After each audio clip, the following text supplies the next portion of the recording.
Hello friends, मैं हूँ राज और आप लोग का फिर से स्वागत है मेरे YouTube channel UP English T paper में। दोस्तों, विलियम शेक्सपियर के ऊपर वीडियो बना रहे हैं। 2 वीडियो बन चुका है, ये तीसरा वीडियो है। तो इसमें भी हम ऑब्जेक्टिव क्वेश्चन सॉल्व करेंगे जो पेपर में आने की इसकी संभावना है। और मैंने सभी इंपॉर्टेंट क्वेश्चन ही लिए हैं। ठीक है, तो सारे इंपॉर्टेंट क्वेश्चन लिए हैं। फ्रेंड्स, जिन लोगों ने विलियम शेक्सपियर के पहले वीडियो नहीं देखे हैं तो ये लिंक पड़ा हुआ है डिस्क्रिप्शन बॉक्स में। फर्स्ट पार्ट है ये, और ये दूसरा पार्ट है।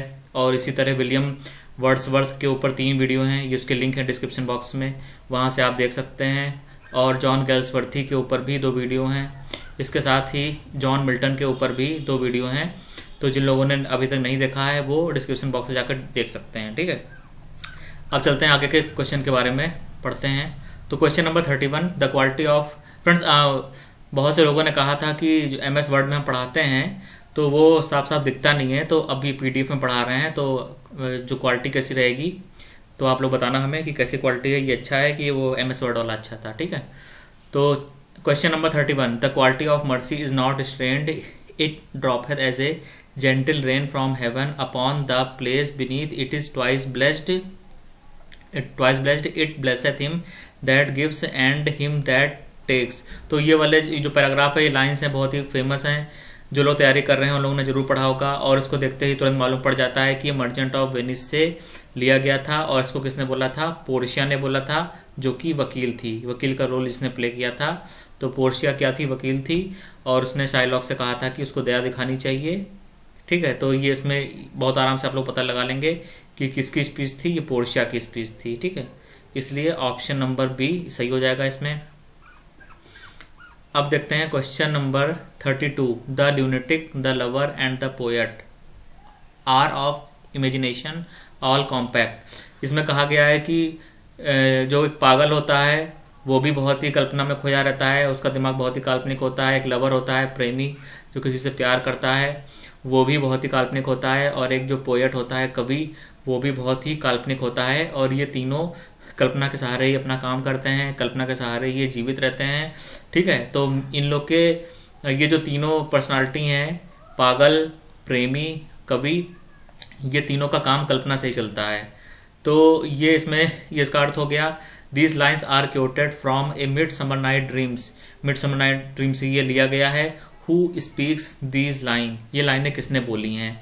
तो फ्रेंड्स, पहला इसमें जो पहला ऑप्शन है फिलोस्ट्रेट, दूसरा है हिप्पोलिटा, तीसरा है थीसियस और चौथा है बॉटम। तो सही जवाब है Theseus.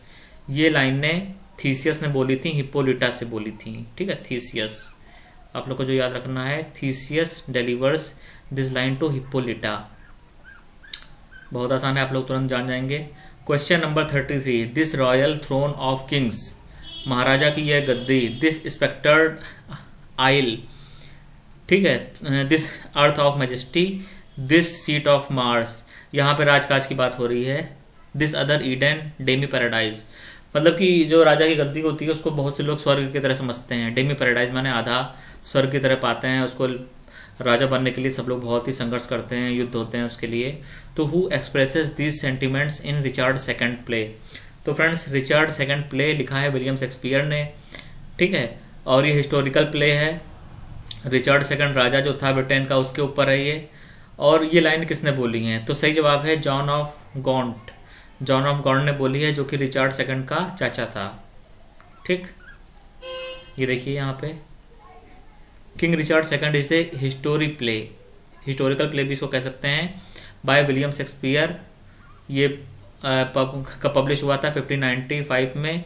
It is based on the king of on the life of King Richard second of England. England के राजा थे, तो उनके जीवन पर आधारित था। John of Gaunt, Duke of Lancaster, जो जॉन ऑफ गोंट था वो लॉन्सेस्टर का ड्यूक था और वो रिचर्ड का चाचा था। ठीक है, question number 33, Ophelia is the beloved of. Ophelia किसकी प्रेमिका थी? मैकबेथ की। मैकबेथ की, यहाँ तो मैकबेथ में कोई लव स्टोरी ही नहीं है। इसकी पत्नी का नाम था लेडी मैकबेथ। ठीक है, तो सही जवाब है रोमियो जो था वो जूलियट से प्यार करता था। ठीक है, तो ये तो होगा नहीं, तो सही जवाब है बी, ऑप्शन नंबर बी। और हैमलेट की प्रेमिका थी ओफिलिया। हैमलेट ओफिलिया से प्यार करता था। अब आपको बता दें ओफिलिया कौन थी। Ophelia is the daughter of Polonius. और पोलोनियस कौन था? पोलोनियस जो था वो क्लॉडियस का चीफ काउंसलर था, यानी कि मुख्य सलाहकार था। और क्लॉडियस कौन था? जो क्लॉडियस था वो हैमलेट का चाचा था। ठीक है, तो हैमलेट किससे प्यार करता था? हैमलेट जो था वो अपने चाचा के मुख्य सलाहकार क्लॉडियस की बेटी ओफिलिया से प्यार करता था। She is in love with Hamlet, और ओफिलिया भी हैमलेट से प्यार करती थी। ठीक, अब देखेंगे question number 34। Who is the messenger of fairies in the Tempest. Tempest बहुत ही जाना माना प्ले, बहुत ही जाना माना ड्रामा नाटक विलियम शेक्सपियर का। तो इसमें फेयरीज, फेयरी माने होता है परी, तो परियों की मैसेंजर कौन थी, दूत कौन थी? तो फ्रेंड सही जवाब है एरियल। एरियल जो थी वो एक स्पिरिट थी, एक आत्मा थी। ठीक है, और वो जो प्रॉस्पेरो था उसकी मदद करती है। Ariel is the spirit in William Shakespeare's play the Tempest. जो एरियल थी वो क्या थी? एक स्पिरिट थी। She is bound to serve the magician Prospero, और प्रॉस्पेरो जो जादूगर था उसकी वो सेविका थी, उसकी सेवा करती थी। क्यों करती थी? क्योंकि प्रॉस्पेरो ने इसको आज़ाद कराया था। किससे करवाया था? साइकोरैक्स से आज़ाद करवाया था, तो वो उसकी सेवा में लग गई थी, सेवा करती थी। ठीक है, और यहाँ पे देखिए ये क्या लिखा है येलो में, promises to grant Ariel his freedom. और प्रॉस्पेरो ने उससे वादा किया था कि अंत में वो उसको आज़ाद कर देगा। ठीक है, बंधन से मुक्त कर देगा। Ariel is Prospero's eyes and ears throughout the play. और पूरे नाटक में एरियल का जो आत्मा है उसका बहुत ज़बरदस्त रोल है, और वो प्रॉस्पेरो की आंख और कान बनी हुई है, यानी कि वह सारी सूचनाएं प्रॉस्पेरो को देती है और समुद्र में तूफान भी वही लाती है। जब प्रॉस्पेरो को मारने के लिए उसके दुश्मन आते हैं तो वो समुद्र में तूफान ले आती है। कौन? एरियल। ठीक, ये हो गया। What is the rape of Lucrece. तो रेप ऑफ लुक्रीज क्या है? तो rape of Lucrece narrative poem है, और विलियम शेक्सपियर ने दो ही नैरेटिव पोयम लिखी है, एक है वीनस एंड एडोनिस और दूसरी कौन सी थी? Rape of Lucrece. और नैरेटिव पोयम में कविता के द्वारा एक कहानी सुनाई जाती है, उसको बोलते हैं नैरेटिव। लुक्रीज, अब देखिए हमने शॉर्टकट क्या बनाया है। लुक्रीज जब नाम देखते हैं तो क्या लगता है? लुक्स लाइक ए नारी नेम। लुक्रीज जब आप नाम सुनेंगे तो क्या फीलिंग आती है कि किसी लड़की का नाम होगा? लुक्स लाइक ए नारी नेम। अगले नारी पे आप पहुंच जाएंगे तो नैरेटिव पे आप पहुंच जाएंगे, नैरेटिव पोएम पे आप पहुंच जाएंगे। ठीक है, ये ट्रिक बन गई छोटी सी। और the rape of Lucrece is a narrative poem by William Shakespeare. William Shakespeare ने लिखा है इसको, और ये किसके ऊपर है? लुक्रीशिया के ऊपर है। दोनों चीज़ें एक हैं, लुक्रीशिया कहें या लुक्रीज कहें। लुक्रीशिया कौन थी? तो according to Roman tradition Lucretia was the noble man in the ancient Rome. प्राचीन रोम में एक बड़े राजघराने में से संबंध रखती थी लुक्रीशिया। Whose rape bye Sextus टार्किन Kings सन। राजा के बेटे सेक्सटस टार्किन ने उसका रेप कर दिया था। Was the cause of rebellion that overthrew the Roman monarchy. और इस घटना से रोम के साम्राज्य में भूचाल आ गया था और राजतंत्र खत्म हो गया था, और फिर वहाँ प्रजातंत्र आ गया था, क्योंकि ये इस घटना से तख्ता पलट हो गया था। ठीक है, ये बहुत बड़ी घटना थी जो रेप वाली इंसिडेंट हो गई थी। The poem begins with the prose dedication. अच्छा, ये भी क्वेश्चन बन सकता है कि रेप ऑफ लुक्रीज किसको समर्पित है? तो अर्ल ऑफ साउथहैम्पटन को समर्पित है, जो कि विलियम शेक्सपियर के संरक्षक थे। और वीनस एंड एडोनिस जो पोएम है वो भी अर्ल ऑफ साउथहैम्पटन को समर्पित है। ये आप लोग याद रखिए। ठीक है, और विलियम शेक्सपियर ने केवल 2 नैरेटिव पोएम लिखी है, Venus and Adonis and rape of Lucrece. ठीक, question number 36। In which play does Hermione appears as the heroine. Hermione किस नाटक में अपीयर हुई है? तो सही जवाब है the winter's tale. Winter's tale में अपीयर हुई है, वो कैरेक्टर है वो। The winter's tale is a play by William Shakespeare. William Shakespeare ने इसको लिखा है, और कहाँ पब्लिश हुआ है? फर्स्ट फोलियो में। तो थोड़ा आप लोग ये ध्यान रखिए, क्योंकि ये भी क्वेश्चन पूछ सकते हैं कि विंटर प्ले कहाँ पब्लिश हुआ था, किस संकलन में? तो फर्स्ट फोलियो। फोलियो का मीनिंग ही संकलन ही है, एक संकलन में बहुत सारी रचनाएं होती थी, ठीक है। 1623 में हुआ था और ये किसके बारे में है, लियोन्टेस किंग ऑफ सिसिली के बारे में है। उसका दोस्त था पोलिजिनिस, उसका दोस्त था, और हरमाइनी जो थी वो लियोन्टेस की पत्नी थी। तो पोलिजिनिस उसके घर आया था, उसके महल पे आया था, तो वो जाना चाहता था, पर लियोन्टिस ने अपनी पत्नी हरमाइनी से कहा था कि उसको कुछ दिन और रहने के लिए कहो। फिर क्या होता है कि हरमाइनी प्रेग्नेंट हो जाती है और लियोन्टिस क्या समझता है कि उसकी पत्नी का चक्कर उसके दोस्त पोलिजिनिस से है, और फिर वो उसमें फिर और आगे कल की स्टोरी है। तो बहुत ही शक्की होता है लियोन्टिस, ये शक खा लेता है उसको, ठीक है। तो ये हरमाइनी जो थी वो रानी थी सिसिली की। Question number 37, we are such stuff. ये तो आप पढ़ के आप लोग के दिमाग में एकदम बैठ गया होगा, ठीक है। We are such stuff as dreams are made of and our little life. हम लोग सच स्टफ माने होता है वस्तु, ठीक है। हम लोग ऐसी वस्तुएं हैं जिसका निर्माण किससे हुआ है, एक सपने से हुआ है, और हमारा जो जीवन है वो एक नींद से घिरा हुआ है। हमारा जीवन जो है एक सपने की तरह है, ये इसका अर्थ है। हु स्पीक्स दिस लाइन, अब ये लाइन कहाँ से आई है, तो ये टेम्पेस्ट से आई है बाय विलियम शेक्सपियर, ठीक है। इसको किसने कहा है, प्रॉस्पेरो ने कहा है। जो जादूगर था प्रॉस्पेरो, जिसको देश निकाला दे दिया गया था उसकी पुत्री मिरांडा के साथ, ठीक है। तो प्रॉस्पेरो ने कहा है। इसका मीनिंग यही है कि हमारा जो जीवन होता है वो एक स्वप्न की तरह है। कहाँ से लिया गया है ये, टेम्पेस्ट एक्ट 4 सीन 1 से लिया गया है।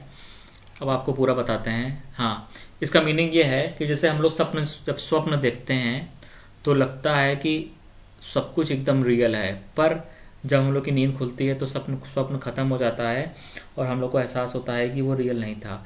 यहाँ पे कह रहे हैं कि हम लोग का जीवन भी इसी तरह है, और जब हम लोग मरते हैं तब हम लोग की नींद खत्म होती है, ठीक है। यहाँ पे यही बात बार बार कही है कि हम लोग का जो जीवन है, जिससे भी झगड़ा करते हैं, लड़ाई करते हैं, जो भी करते हैं, पढ़ाई करते हैं, शिक्षा प्राप्त करते हैं, राजा बनते हैं, ठीक है।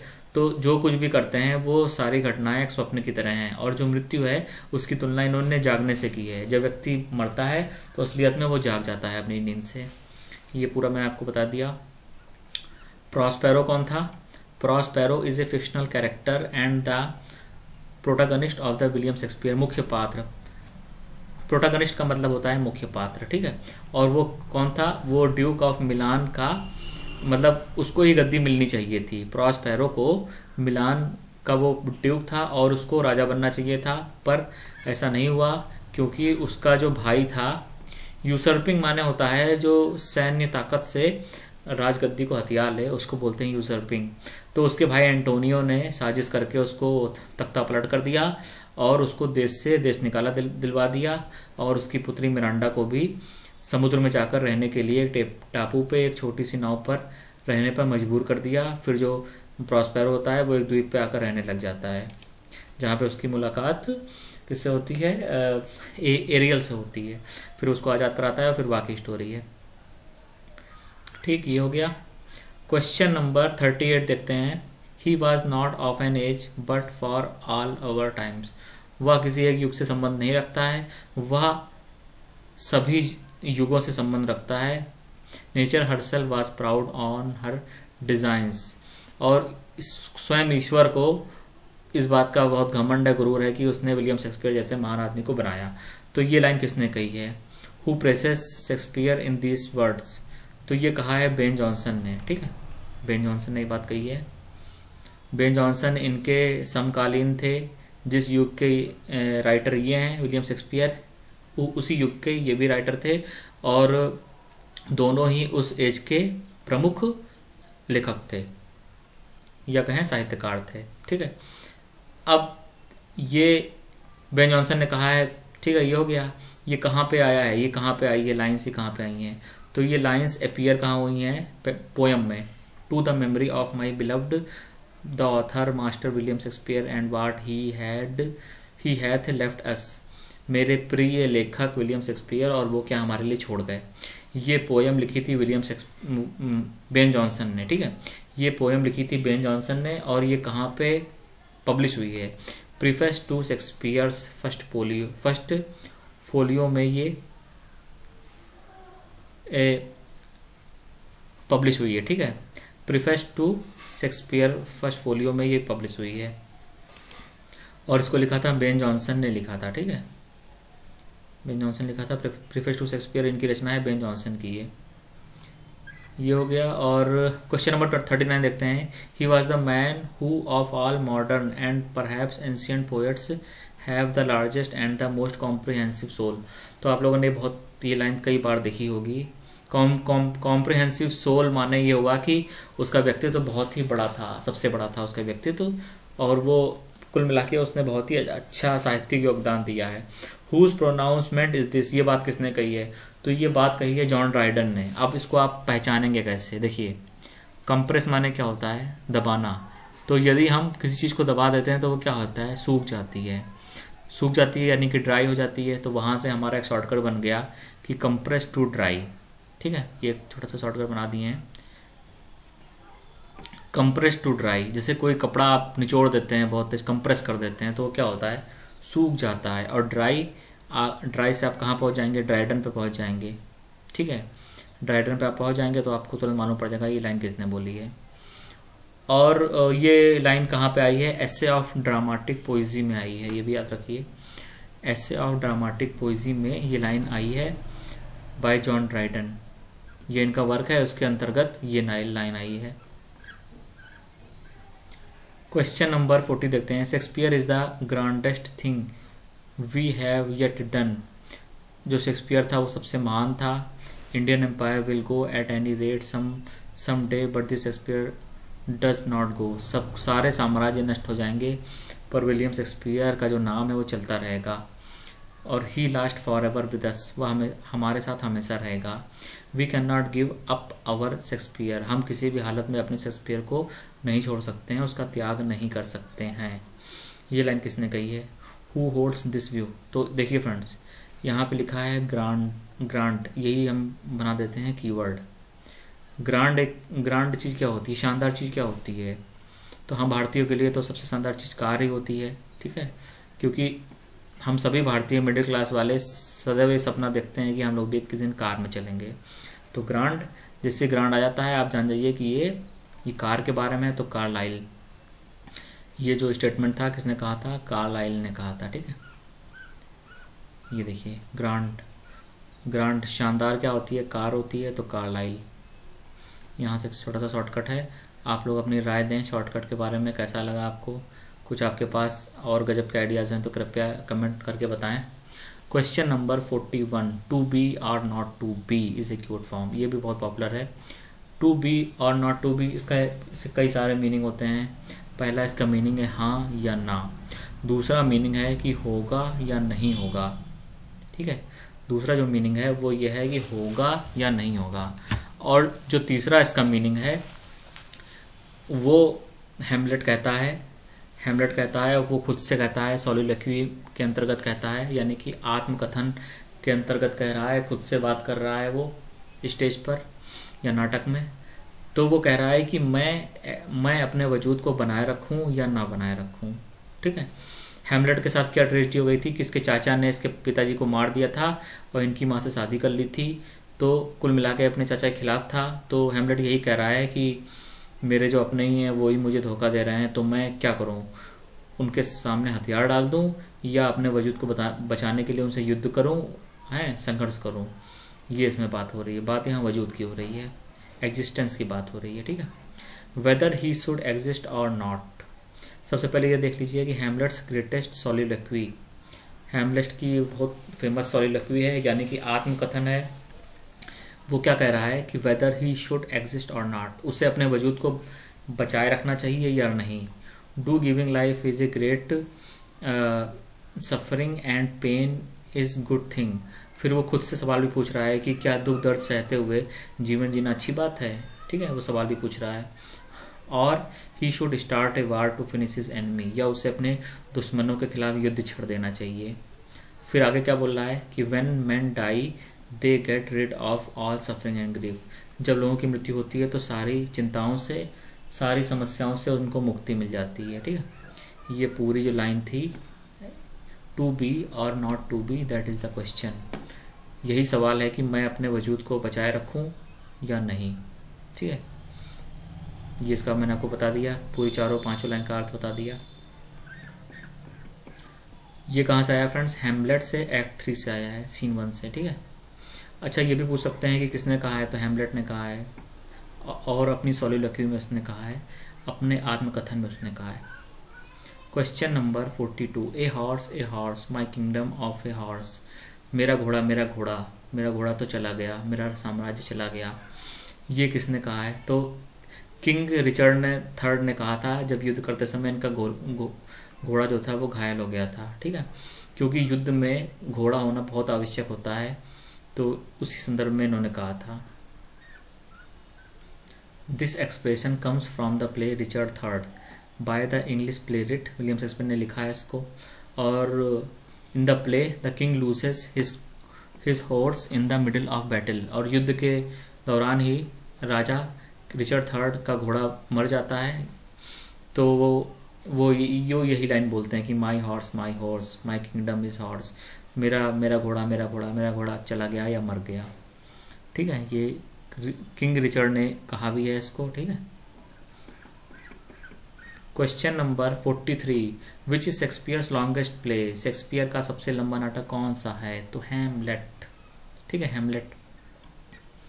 The average length of a play in Elizabethan, और जो विलियम शेक्सपियर किस युग के राइटर हैं? एलिजाबेथन। ठीक है, एलिजाबेथन इसके लेखक हैं, ये राइटर हैं, साहित्यकार हैं। हाँ, इसमें सबसे जो कमाल की बात है, काम की बात है कि एलिजाबेथन युग में, एज में जितने ज़्यादातर जो नाटक होते थे वो कितने लाइन के होते थे? 3000 लाइनों के होते थे। पर हैमलेट कितनी लाइन का था? 4042 लाइन का था, 29,551 वर्ड थे। इसलिए हैमलेट को सबसे विलियम शेक्सपियर का सबसे लंबा प्ले है ये। ठीक, Hamlet is Shakespeare's longest play, सबसे लंबा प्ले है इनका और काफ़ी फेमस है। Most powerful and influential work, और ये एक ऐसा काम है जिसने अपनी छाप छोड़ दी है, विश्व भर के साहित्य में इसने अपनी धाक जमा ली है। Shakespeare's most popular works during his life time, और ये शेक्सपियर की रचनाओं में सबसे टॉप रचनाओं में से आता है, सर्वप्रसिद्ध रचनाओं में से गिना जाता है।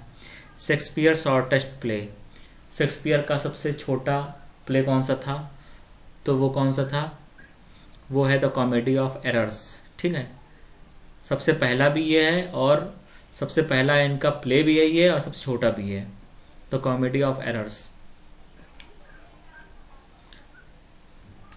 ये कितनी लाइन का है? 1787 लाइन का है ये, 14,369 शब्द हैं इसमें। शॉर्टेस्ट प्ले है ये, सबसे छोटा है, और पहला प्ले भी है ये। Question number 45, which of the following is known Shakespeare's first comedy. तो फिर वही सवाल पूछ रहे हैं कि पहली कॉमेडी कौन सी थी? तो यही थी कॉमेडी ऑफ एरर्स। ठीक है, कॉमेडी ऑफ एरर्स जो थी वो पहली इनकी कॉमेडी थी, और सबसे छोटा नाटक भी है इनका।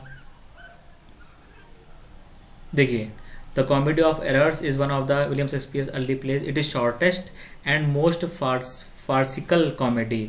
फार्सिकल आप लोगों ने पढ़ा होगा, जो फार्सिकल जो तमाशा होता है गांव देहात में लोअर क्लास पीपल को इंटरटेन करने के लिए जो तमाशा होता है, और उसमें जो जेंट्स होते हैं वो लेडीज़ का गेटअप बना के आते हैं, और वहाँ पे खूब सीटियाँ बजती हैं, शोर शराबा होता है, और वहाँ पे खूब हल्ला गुल्ला होता है, तो उसको ही बोलते हैं फार्स। इसमें खूब जम के हल्ला गुल्ला होता है। ठीक है, जैसे तमाशा होता है, अब आप लोग हैं तो गांव देहात में जो नाच होता है, नाचने वाली जो डांसर्स आती हैं, तो उस समय भी खूब सीटियाँ वीटियाँ बजती हैं, तो उसको ही फार्स बोलते हैं। क्योंकि फार्स का जो मुख्य मकसद होता है वो लो क्लास पीपल को इंटरटेन करना होता है। बहुत हाई फाई इसमें बात नहीं करते हैं, बहुत बुद्धिजीवी वाला इसमें बात नहीं होती है, बहुत ही बेसिक लेवल की कॉमेडी होती है इसमें। तो अब यहाँ जो बात हम लोग को याद करनी है कि कॉमेडी ऑफ एरर जो है वो सबसे पहला इनका प्ले माना जाता है, पहली कॉमेडी भी है, सबसे छोटी कॉमेडी भी है, और मोस्ट फार्सिकल कॉमेडी भी है। ठीक है, ये भी याद कर लीजिए कि इसमें जो तमाशा होता है उसके तत्व सबसे ज़्यादा हैं। और किस तरह की कॉमेडी है इसमें? स्लैप स्टिक आपको बताएंगे। स्लैप स्टिक वाली कॉमेडी है मिस्टेकन आइडेंटिटी वाली कॉमेडी है, जिस तरह ट्वेल्थ नाइट में जो वियोला होती है वो सिसारियो का गेटअप बना लेती है तो बड़ा कन्फ्यूज़न होता है, उस तरह की कॉमेडी है। और स्लैप स्टिक माने होता है कि जो उस तरह की कंडीशंस होती हैं जिसमें आदमी को बहुत ही सहज महसूस नहीं होता है, उसको बोलते हैं स्लैप स्टिक। ठीक है, इस तरह की कॉमेडी इसमें है।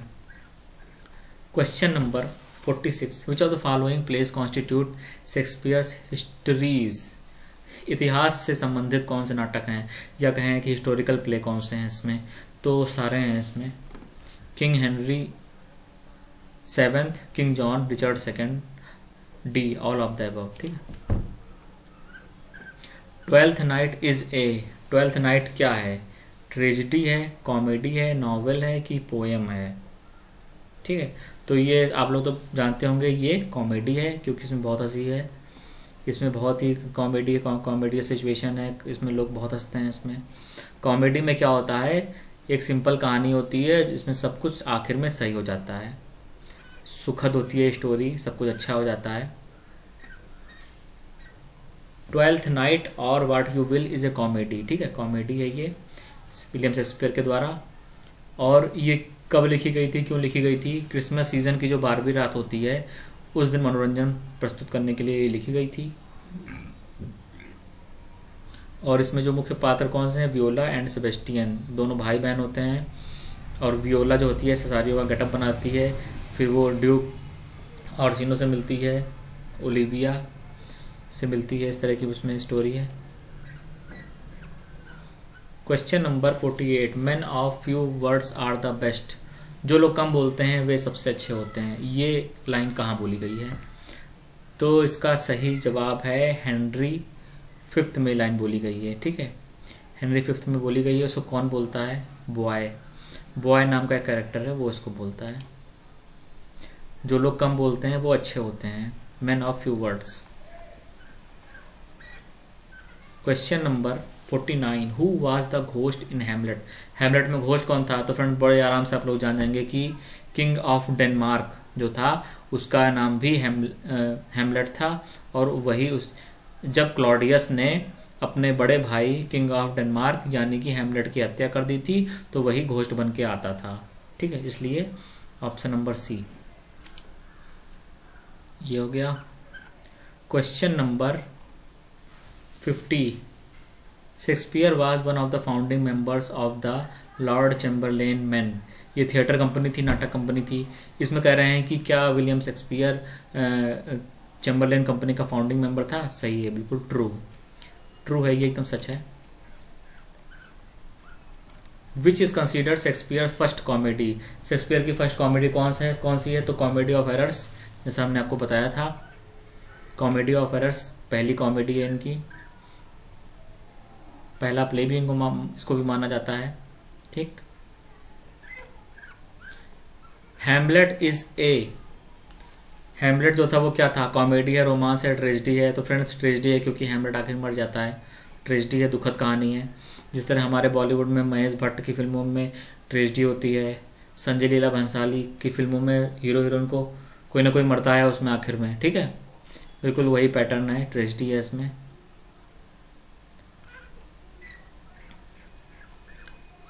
Question number 53, which of the following nickname is not given to William Shakespeare.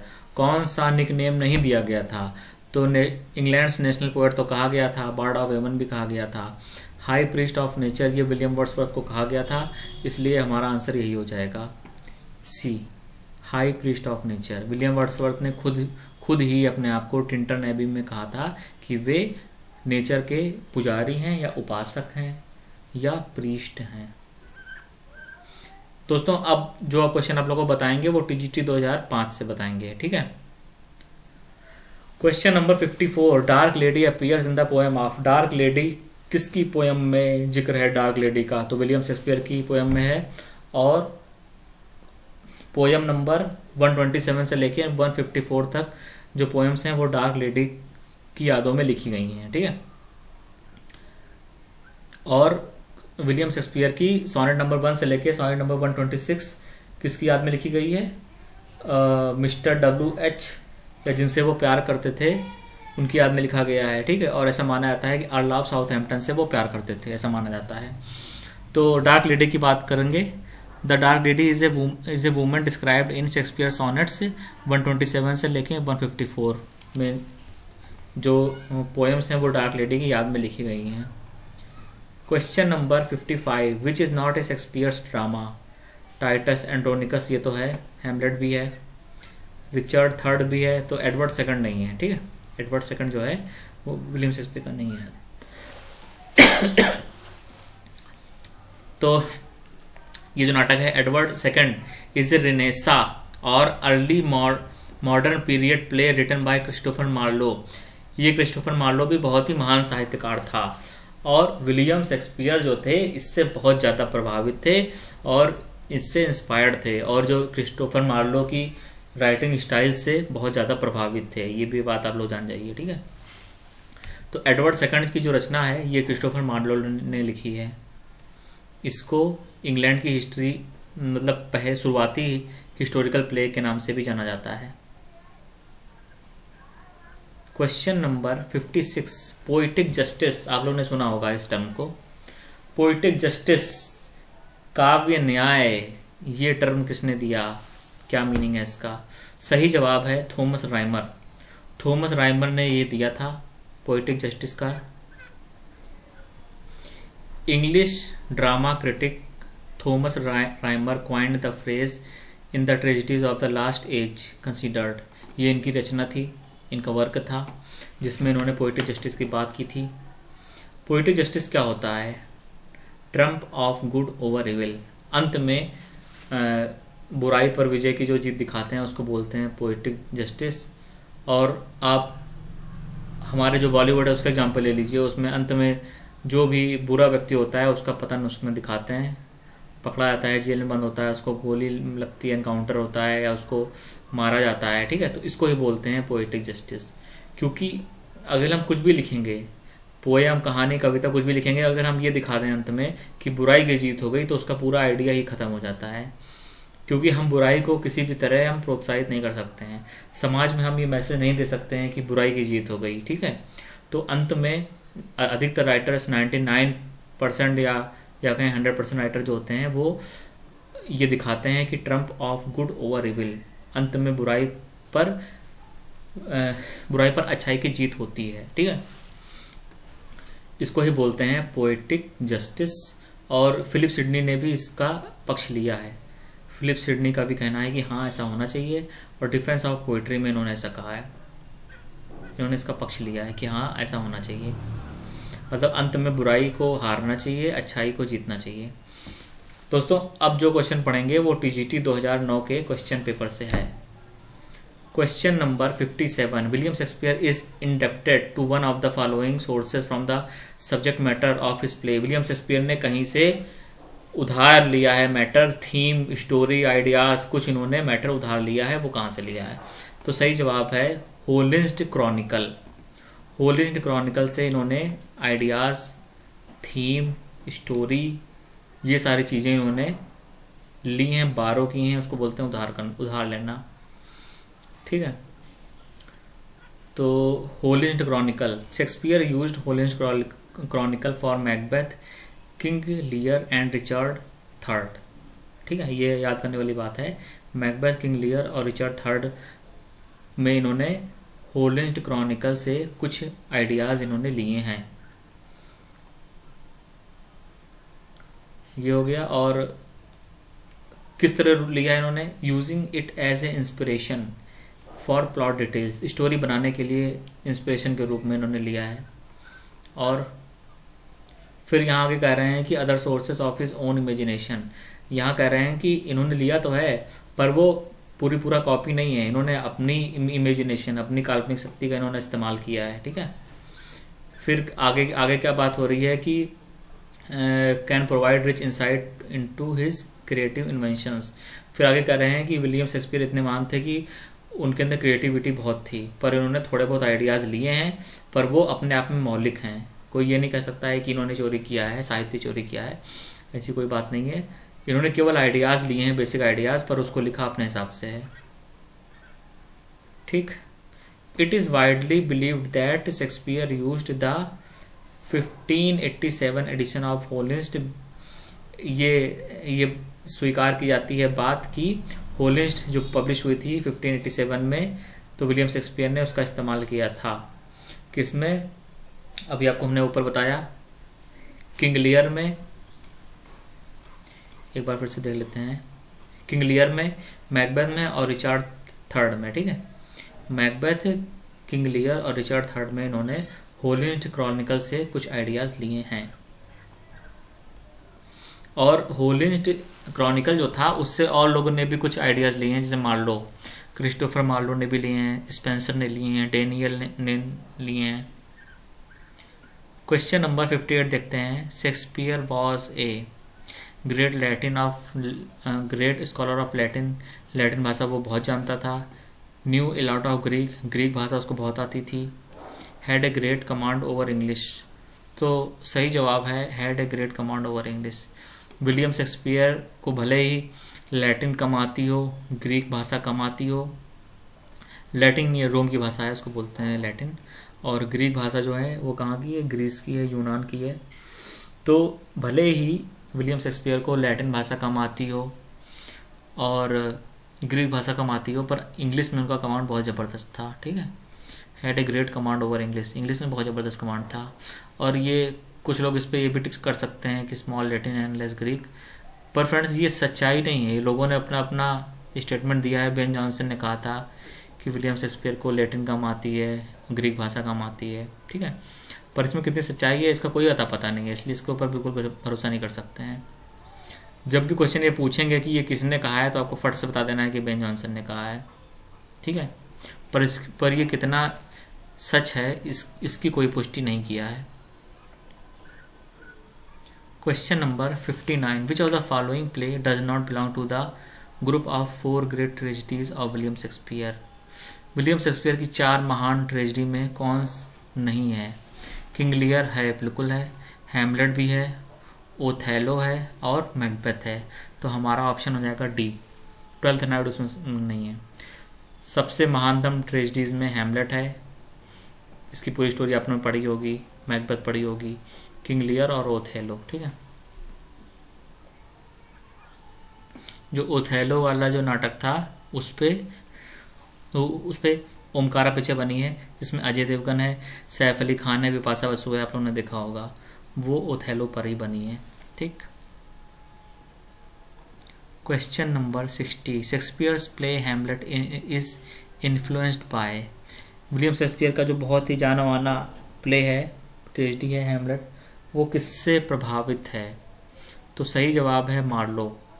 Christopher Marlowe से बहुत प्रभावित थे विलियम शेक्सपियर, उनके ही राइटिंग स्टाइल से वो प्रभावित है। और देखिए यहाँ पे क्या लिखा है, Shakespeare was heavily influenced by Marlowe, बहुत प्रभावित थे उनके लेखन से, उनके राइटिंग स्टाइल से। और इन्होंने एंटोनी एंड क्लियोपेट्रा में, मर्चेंट ऑफ वेनिस में, हैमलेट में भी, रिचर्ड सेकंड और मैकबेथ में कुछ उनके थीम्स लिए हैं। देखिए मार्लोवियन थीम्स, कुछ थीम्स लिए हैं। थीम्स जो होते हैं वो बेसिक आइडिया होते हैं, वो पूरा पूरा कोई कॉपी नहीं करता है। ठीक है, ये बात आप लोग जान जाइए कि थीम्स क्या होती हैं, बस एक मतलब एक आइडिया होता है, वो कुछ ऐसा नहीं है कि लाइन टू लाइन कॉपी कर दिया, ऐसा कुछ नहीं है, एक सिर्फ आइडिया होता है बस। ठीक है, तो इतनी चीज़ों में इन्होंने क्रिस्टोफर मार्लो के वर्क को का मतलब वहाँ से इंस्पायर्ड है। Antony and Cleopatra, merchant of Venice, Richard second and Macbeth, और ये हैमलेट। ठीक है, तो फ्रेंड्स एक वीडियो और बनाएंगे, तो अब आपके पास कुल इसमें हम क्वेश्चन हो गए काफ़ी। ठीक है, तो एक वीडियो बहुत जल्द डालेंगे, आप लोग जुड़े रहिए, और कोई भी दिक्कत हो तो कमेंट करके बताएं। Thank you.